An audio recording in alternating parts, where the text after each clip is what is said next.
தம் கிருபை பெரிதல்லோ, என் ஜீவனிலும் அதே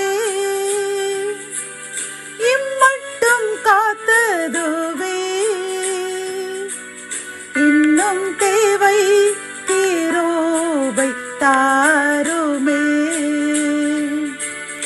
இன்னும் தேவை கிருபை தாருமே. கர்த்தருக்கே மகிமை உண்டாவதாக. சேனைகளின் கர்த்தர் ஊழியத்தின் மூலம் 20/5/2024 இன்று நாம் அறியவிருக்கும் கிருபையின் வார்த்தைகள் 1 பேதுரு 4 அதிகாரம் 9 முறுமுறுப்பில்லாமல் ஒருவரை ஒருவர் உபசரியுங்கள். கத்தோலிக்க வேதாகமத்தில் நாம் பார்க்கும் பொழுது முணுமுணுக்காமல் ஒருவருக்கொருவர் விருந்தோம்புங்கள் என்று கூறுகின்றது. இந்த கிருபையின் வார்த்தைகள் மூலம் கர்த்தர் நமக்கு கூறும் ஆலோசனையும் அறிவுரையும் என்னவென்றால், ஒருவர் ஏதேனும் ஒரு தேவைக்காக நம்மிடம் வரும்பொழுது நாம் முறுமுறுக்காமல் முகனம் கோணாமல் அவர்களை உபசரித்து அவர்களுக்கு தேவையை நாம் நிறைவேற்றி அவர்களை மகிழ்விக்கும் பொழுது கர்த்தரும் மகிழ்ந்து நம்மையும் நம் சந்ததியும் என்றும் மகிழ்ச்சியுடன் வாழ வைப்பாராம். இதைதான் கொடுங்கள் அப்பொழுது உங்களுக்கு கொடுக்கப்படும், அமுக்கி குலுக்கி சரிந்து விடும்படி உங்கள் மடியில் போடுவார்கள் என்று புதிய ஏற்பாட்டில் இயேசுவானவர் தெளிவாக கூறுகின்றார்.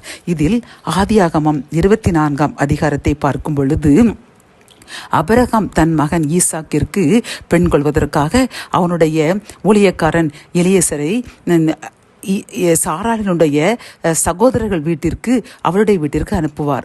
அப்படி இருக்கும் பொழுது அவன் ஒட்டகங்களுடன் போய் அவர் நினைப்பார், நான் இந்த துறவில் இருப்பேன், பெண்கள் இதில் தண்ணீர் மொள்ள வருவார்கள், அப்பொழுது நான் என் தாகத்திற்கு தண்ணீர் தா என்று கேட்கும் பொழுது எந்த பெண் முறுமுறுக்கில்லாமல் எனக்கும் தந்து என் ஒட்டகத்திற்கும் தந்தாள் என்றால் அவள்தான் என் எஜமானுடைய மருமகள் ஈசாக்கின் மனைவி என்று கர்த்தருக்குள் மனதில் நினைத்துக் கொண்டு காத்திருக்கும் பொழுது ரெபேக்காள் குடத்துடன் வருவாள்.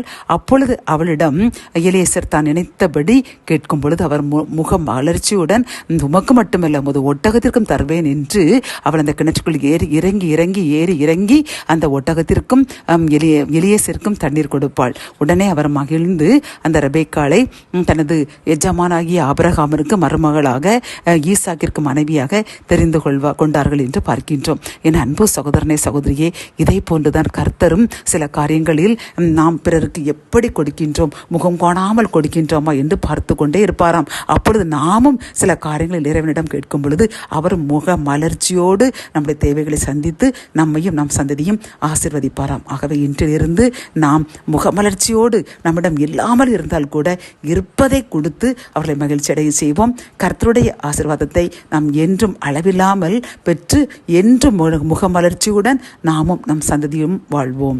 ஜெபம். என் அன்பு தகப்பனே, இந்த கிருபையின் வார்த்தைகள் மூலமாக முறுமுறுக்காமல் நீங்கள் பிறரை போசரியுங்கள் என்று கூறினீங்கப்பா. அப்பா, நாங்கள் இவ்வளவு நாட்களிலும் சில நேரங்களில் எங்களுடைய பலவீனங்கள், இயலாமைகள், அப்படிப்பட்ட காரியங்கள் காரணமாக எங்களிடம் தேவை என்று வந்தவர்களை நாங்கள் கண்டுகொள்ளாமல் அவர்களை அலட்சியப்படுத்தியிருக்கின்றோம் அப்பா. அவர்கள் மன நோகும்படி கூட பேசியிருப்போம். அதற்காக வருந்துகின்றோம் அப்பா. இதனால் நீர் எவ்வளவு வேதனைப்பட்டிருப்பீர் என்று நாங்கள் அறிந்து கொண்டோம் அப்பா. இன்றிலிருந்து அப்படிப்பட்ட செய்கைகள் நாங்கள் செய்யாமல் அவர்கள் எங்களிடம் யார் எங்களை உதவி தேடி வருகின்றார்களோ அவர்களை முகமலர்ச்சியுடன் எங்களுடன் எது இருக்கின்றதோ அதை கொடுத்து அவர்களை ஆதரிப்போம் என்று உறுதி கொடுக்கின்றோம். என்னுடன் சேர்ந்து யார் யாரெல்லாம் அந்த முறுமுறுத்த காரியத்திற்காக வருந்துகின்றார்களோ எங்களுடைய பாவங்களை மன்னியுங்க. இன்றிலிருந்து நாங்கள் பிறருக்கு மனமகிழ்ச்சியோடு கொடுப்போம் என்று உறுதியெடுக்கின்றோம். எங்கள் உறுதியை ஏற்றுக்கொள்ளுங்க. அதே போன்று எங்கள் தேவைகளிலும் எங்களை மனமகிழ்ச்சியோடு வைத்துக் கொள்ளுங்க. எங்களையும் சந்ததியும் ஆசீர்வதியுங்க. மீட்பர் இயேசுவின் மூலம் ஜெபம் கேளும் நல்ல தகப்பனே. ஆமேன்.